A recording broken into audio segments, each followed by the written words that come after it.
गांव में शादी करने आई चुड़ैल। अंधेरी रात, चारों तरफ सन्नाटा छाया हुआ था। रात के पहर में जंगलों से भेड़ियों के चिल्लाने की आवाज आ रही थी। ऐसी काली रात में गांव के अंदर एक घर के चारों तरफ रोशनी और शहनाई बज रही थी। सभी लोग खुश थे क्योंकि उस घर में एक लड़की की शादी थी जिसका नाम फुलवा था। फुलवा मंडप में अपने होने वाले पति उमेश के साथ फेरे ले रही थी। ओम भूर्भुवः स्वः तत्सवितुर्वरेण्यं भर्गो देवस्य धीमहि धियो यो नः प्रचोदयात्। शादी संपन्न हुई। अब तुम दोनों एक दूजे के लिए हो गए हो। लड़का अपने हाथों से लड़की की मांग में सिंदूर भरेगा और उसे मंगलसूत्र पहनाएगा। पंडित की बात मानकर उमेश फुलवा की मांग में सिंदूर भर देता है। उसके बाद उसके गले में मंगलसूत्र पहना देता है, जिसके बाद चारों तरफ ढोल ताशे बजने लगते हैं। सभी लोग खुशी से एक दूसरे को गले लगाने लगते हैं। लो समधन जी, अब हमारी बेटी आपके घर की बहू बन गई है। आपको भी मुबारक हो। हमने आपकी बेटी लेकर आपको एक बेटा दिया है। मेहमान एक दूसरे को मिठाई खिलाते हैं, जिसके बाद गायत्री अपने बेटे और अपनी बहू फुलवा को अपने साथ घर ले आती है। अरे उमेश बेटा, फुलवा थक गई होगी, जाओ उसे अपने कमरे में ले जाओ। हाँ माँ, आपने बिल्कुल सही कहा। चलो फुलवा, मेरे साथ चलो, मैं तुम्हें तुम्हारा कमरा दिखा देता हूँ। उमेश अपनी पत्नी फुलवा को अपने साथ अपने घर में ले आता है, जिसके बाद में उसे अच्छे से कमरा दिखा देता है और उससे कहता है, यहाँ पर वॉशरूम है। मैं तो बहुत ज्यादा थक गया हूँ, पहले मैं फ्रेश होकर आ जाता हूँ, उसके बाद तुम चली जाना। इतने में तुम अपने बैग से कपड़े निकाल लो। ठीक है जी, जल्दी फ्रेश होकर आ जाइए।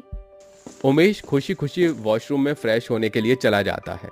कुछ देर बाद उमेश जब वॉशरूम से बाहर आता है तो उसे उसके कमरे में फुलवा कहीं भी नजर नहीं आती। अरे ये फुलवा कहाँ गई? लगता है रसोई से दूध का गिलास लेने गई होगी। अरे कोई नहीं, जब तक वो आती है तब तक मैं थोड़ी देर बिस्तर पर लेट जाता हूँ। जैसे ही उमेश बिस्तर पर लेटता है, उसकी नजर छत के ऊपर पड़ती है, जहाँ पर उसकी पत्नी फुलवा छत की दीवार पर चुड़ैल की भांति चिपकी होती है। उमेश फुलवा को चुड़ैल के रूप में देखकर हैरान रह जाता है और वो अचानक से चीख पड़ता है, अरे बचाओ बचाओ, कोई है? अरे यार फुलवा, ये तुम छत पर क्यों चिपकी हो? अरे नीचे आओ। भगवान, मुझे तो तुम्हारे अंदर किसी चुड़ैल का वास नजर आ रहा है। कोई मेरी मदद करो, मुझे यहाँ से बाहर निकालो।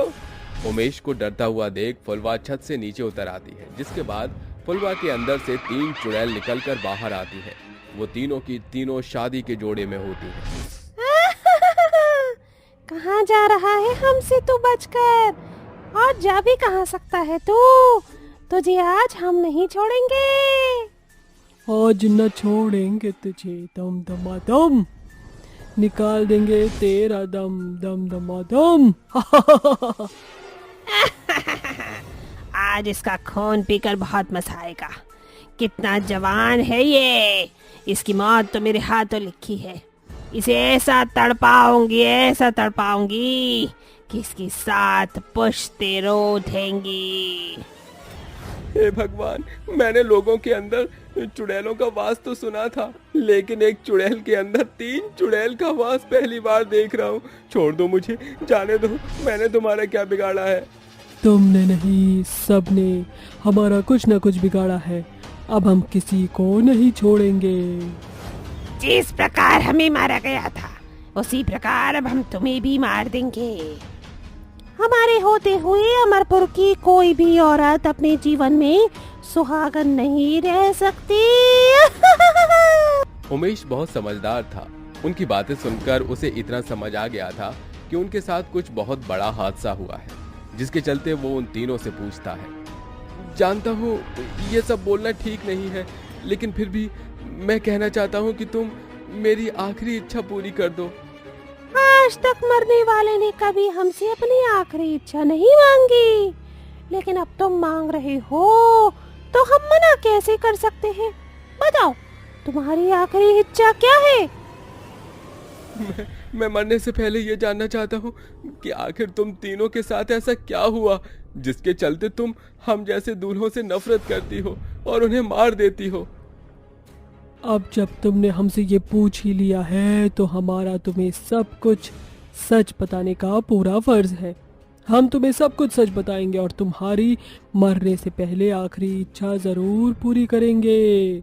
हम तीनों बहनें पिताजी के साथ शहर में रहती थी। हमारे पिताजी हमारी शादी को लेकर बहुत खुश थे। अरे मेरी प्यारी बेटियों, ये देखो मैं तुम्हारे लिए कितना प्यारा लहंगा लेकर आया हूँ।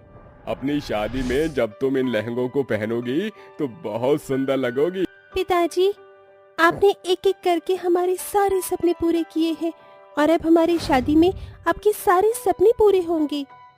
पिताजी, आप हमारी शादी में हमारे साथ नाचोगी ना? अरे मैं तो बहुत बड़ी एल्बम बनाऊंगी और शादी के हर हफ्ते बाद अपने पिता से मिलने भी आया करूंगी। मैं तो चाहता हूँ कि तुम तीनों हमेशा खुश रहो और अपने ससुराल में अच्छे से रहो। मैं खुद तुम्हें देखने जाया करूंगा।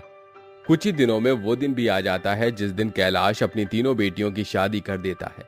विदा करते हुए वो अपनी तीनों बेटियों से कहता है, शादी के बाद ससुराल ही बेटियों के लिए उनका घर होता है। वहां से सिर्फ और सिर्फ तुम्हारी अर्थी ही उठनी चाहिए। ऐसा कहकर कैलाश अपनी तीनों बेटियों को विदा कर देता है। लेकिन आपने ये तो सुना ही होगा कि हमारी जुबान पर 24 घंटों में से एक ऐसा समय होता है जब सरस्वती विराजती हैं। तो शायद उस समय कैलाश की जुबान पर भी सरस्वती का आगमन था। जब उसकी तीनों बेटियां अपने ससुराल में पहुंचती हैं, उसकी सास सबको कमरों में छोड़ आती है। अच्छा, तुम तीनों तो बहुत ज्यादा थक गई हो। अब आराम करो अपने अपने कमरों में। कुछ ही देर में मेरे तीनों बेटे आते ही होंगे। मधुलिका वहां से चली जाती है, जिसके बाद उसके तीनों बेटे मोहिनी, रागिनी और यामिनी के कमरे में जाते हैं। तीनों अपने पतियों के आने से बहुत खुश थीं, लेकिन तभी वो तीनों अपने पीछे से एक खंजर निकालते हैं और उस खंजर से उन तीनों को मार देते हैं। शादी के अगले ही दिन हमारी अर्थी उड़ गई, लेकिन हमारी आत्मा को शांति नहीं मिली और एक रात हमने अपने पतियों को उसी प्रकार मारा जिस प्रकार उन्होंने हमें मारा। अब हम उस गांव की हर एक लड़की के दूल्हे को उसी प्रकार मार देते हैं जिस प्रकार हमने अपने पतियों को मारा था। अब किसी भी औरत के साथ फिर वो नहीं होगा जो हमारे साथ हुआ था। अरे तुम्हारे साथ जो हुआ वो बहुत बुरा हुआ, लेकिन तुम्हें नहीं लगता जो तुम कर रही हो वो सब गलत है? तुमने अपना बदला तो ले लिया, अब तुम चाहो तो यहाँ से मुक्त हो सकती हो। अरे और दोबारा से जन्म लेकर एक नई जिंदगी शुरू कर सकती हो। उमेश की बात सुनते ही यामिनी, रागिनी और मोहिनी तीनों ही सोच में पड़ जाती हैं। सही कहा, हमारा बदला तो कब का पूरा हो चुका है और अब हम भी इसी प्रकार भटक रहे हैं। लेकिन हम अपनी मर्जी से मुक्त नहीं हो सकते। अगर तुम चाहो तो मैं तुम्हारी मदद कर सकता हूँ मुक्ति दिलाने में। अगर तुम हमारी मदद करोगे तो हम हमेशा हमेशा के लिए यहाँ से चले जाएंगे और फिर कभी किसी को नहीं मारेंगे। उमेश उन्हें मुक्त करने के लिए वादा कर देता है। अगले दिन ही वो उनकी मुक्ति के लिए एक बहुत बड़ा हवन करवाता है। हवन संपन्न होते ही उन तीनों चुड़ैलों की मुक्ति हो जाती है, जिसके बाद शादी के कुछ महीनों में ही उमेश की पत्नी फुलवा गर्भवती हो जाती है और उसको एक साथ 3 पुत्री होती हैं, जिन्हें देखकर उमेश उन तीनों का नाम मोहिनी, यामिनी और रागिनी रखता है और उनके साथ खुशी खुशी रहने लगता है। उजाला नगर के एक छोटे से गांव में चित्रा अपने पति हरिओम के साथ रहती थी। उनकी शादी हुए 3 साल हो चुके थे, लेकिन शादी के 3 साल बाद भी उन्हें माँ बाप बनने का सुख नहीं मिला था। सुनिए जी, खाना तैयार है, आप हाथ मुंह धो लीजिए, मैं खाना लगा देती हूँ। रहने दो चित्रा, आज मेरा खाना खाने का मन नहीं है। क्या हुआ, आप कुछ परेशान लग रहे हो? नहीं, कुछ नहीं। हरिओम और चित्रा आपस में बात ही कर रहे थे कि तभी उन्हें अपने घर के बाहर एक बच्चे के रोने की आवाज सुनाई दी। ये इतनी रात को किसका बच्चा रो रहा है? ये होगा किसी पड़ोसी का। हमें तो भगवान ने औलाद के सुख से अभी भी वंचित ही रख रखा है। ऐसे क्यों बोल रहे हो? अगर हमारे भगवान ने चाहा तो बहुत जल्द हमारी भी गोद भर जाएगी। वो दोनों आपस में बातें ही कर रहे थे कि बच्चे की आवाज अचानक तेज हो गई। सुनिए, मुझे नहीं लगता कि ये किसी पड़ोसी का बच्चा है। चलिए बाहर चलकर देखते हैं। तुम भी ना, चलो चलते हैं। चित्रा और हरिओम रात को अपने घर से बाहर निकला। कुछ दूर चलकर उन्हें अपने घर के पास वाले कूड़े के ढेर के पास एक बच्चा दिखाई देता है। हे भगवान, ये रोने की आवाज इस बच्चे की थी। चित्रा उस बच्चे को कूड़े पर से उठा लेती है। न जाने ये किसका बच्चा है, हमें इसके माँ बाप को ढूंढना चाहिए। अब से ये हमारा बच्चा है, माँ दुर्गा ने इसे मेरी गोद में डाला है। अब से ये मेरा सोहन है। चित्रा उसे गोद में ही लिए हुए थी। जैसे ही सोहन पर चांद की रोशनी पड़ी उसका माथा चमकने लगा। ये कैसा चमत्कार था? क्या? नहीं, कुछ नहीं। मैंने आपसे कहा था ना, माँ ने आखिरकार हमारी भी गोद भरवा दी। उस दिन के बाद से चित्रा और हरिओम सोहन का पालन पोषण बिल्कुल अपने बेटे की तरह करने लगे। एक बार चित्रकूट गांव से एक बारात कांवरा जा रही थी। सारे पैसेंजर्स नाचते गाते बस से सफर कर रहे थे। वो आज मेरे यार की शादी, मन्ने कोई रोके ना, उड़ाएंगे नोट गुलाबी, मन्ने कोई टोके ना। अरे तो उड़ा नोट गुलाबी, कौन टोक रहा है? हाँ हाँ, उड़ाओ नोट गुलाबी, कौन मना कर रहा है। आखिर आज मेरा बेटा दूल्हा बना है। हाय, ये कब इतना बड़ा हो गया, मुझे तो बिल्कुल पता ही नहीं चला। माँ बस, अब तू मुझे ज्यादा इमोशनल मत कर। अरे नहीं तो आज विदाई में दुल्हन की जगह दूल्हा रो पड़ेगा। सभी हंसी खुशी जा रहे थे कि तभी अचानक बस का ब्रेक फेल हो गया और बस एक बड़े से बरगद के पेड़ में जाकर ठुक गई और सभी वहीं मर गए। अब बस के यात्री सभी भूत और चुड़ैल बन गए थे। अब इस हादसे को हुए 17 साल बीत गए थे। तब से जो कोई भी बारात उस रास्ते से गुजरती, भूत और चुड़ैल उस पर कब्जा कर लेते और फिर उसे गायब कर देते। अरे मैं अपनी बेटी की शादी करने की सोच रहा हूँ। भाई, शादी करने की सोचना तो एक बहुत ही अच्छा ख्याल है, लेकिन भूल कर भी चित्रकूट गांव के रास्ते से बारात मत बुलवाना। अरे जानता हूँ, नहीं तो मेरी बेटी सुहागन बनने से पहले ही विधवा हो जाएगी। पूरे गांव में भूतों और चुड़ैलों की दहशत फैली हुई थी। अब आसपास के गांव वाले भी बारात चढ़ाने में डरते थे। इन भूतों चुड़ैलों को खत्म करने वाला कोई तो इस दुनिया में होगा। हाँ होगा तो, लेकिन किसको पता कि कहाँ हो। उन भूतों और चुड़ैलों को खत्म करने वाला और कोई नहीं बल्कि सोहन था। सोहन कोई आम बालक नहीं था। उसे बचपन में ही माँ दुर्गा ने अपनी असीम शक्ति से नवाजा था। अब सोहन जवान हो चुका था। माँ, मुझे तुझसे कुछ बात करनी है। क्या बात करनी थी? माँ, वो मुझे ना एक लड़की से प्यार हो गया है और मैं उससे शादी करना चाहता हूँ। चित्रा पहले सोहन को घूर कर देखती है और फिर जोर जोर से हंसने लगती है। तो ये बात तो मुझे इतना डर के क्यों बता रहा है? कौन है वो खुशनसीब जिसे मेरे बेटे ने पसंद किया? माँ, वो पास के गांव में ही रहती है और मैं उससे वादा कर चुका हूँ कि मैं उसके घर गाजे बाजे के साथ बारात लेकर पहुंचूंगा। हे भगवान, नहीं बेटा, ऐसा मत करना। तू भले ही उस लड़की से शादी कर लेना, मगर बारात नहीं। माँ, बारात ले जाने में क्या हर्ज है? मैं तय कर चुका हूँ, अब मुझे कोई नहीं रोक सकता। चित्रा को अपने बेटे की जिद से मजबूर होकर हामी भरनी पड़ती है। ऐसे ही दिन बीत गए। आज सोहन की शादी का दिन था। बेटा, अभी भी सोच ले, मेरा दिल बहुत घबरा रहा है। माँ, तू बिल्कुल चिंता मत कर, तेरा बेटा है ना, मैं सब संभाल लूंगा। गाजे बाजी के साथ बारात निकल जाती है और चलते चलते सभी हादसे वाले रास्ते पर पहुंच जाते हैं। तभी वहां पर भूत और चुड़ैल आ जाते हैं और पूरी बस पर अपना कब्जा कर लेते हैं। मैं किसी को भी नहीं छोड़ूंगा। छोड़ने को बोल भी कौन रहा है?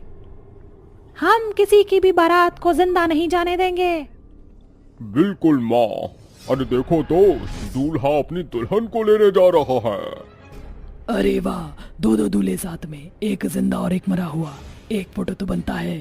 हाँ बहन, खींच, और सुन, स्नैपचैट में खींचना, मैं अपने इंस्टाग्राम पर अपलोड कर दूंगा। हाँ, क्यों नहीं, मैं भी हैशटैग बनाकर डालूंगी कि इंसानी और भूतिया दूल्हा साथ साथ। इन सब में हमें मत भूल जाना। भूतों और चुड़ैलों से सब लोग बुरी तरह डर जाते हैं। इसी वजह से मैं तुझसे मना कर रही थी, लेकिन तू अपने आगे किसी की सुनता ही कहाँ है। माँ, तू डर मत, कोई भी चीज किसी को भी बिना वजह नुकसान नहीं पहुँचाती। क्या खुसुर पुसुर कर रहा है? पहले तो मुझे ये बताओ कि तुमने मेरी बस पर कब्जा क्यों कर रखा है? क्या पिछले जन्म में कोई डाकू वाकू थे तुम लोग? तेरी इतनी हिम्मत कि तू हमसे ऐसे बात करे? कौन है तू? तुम्हारा विनाश।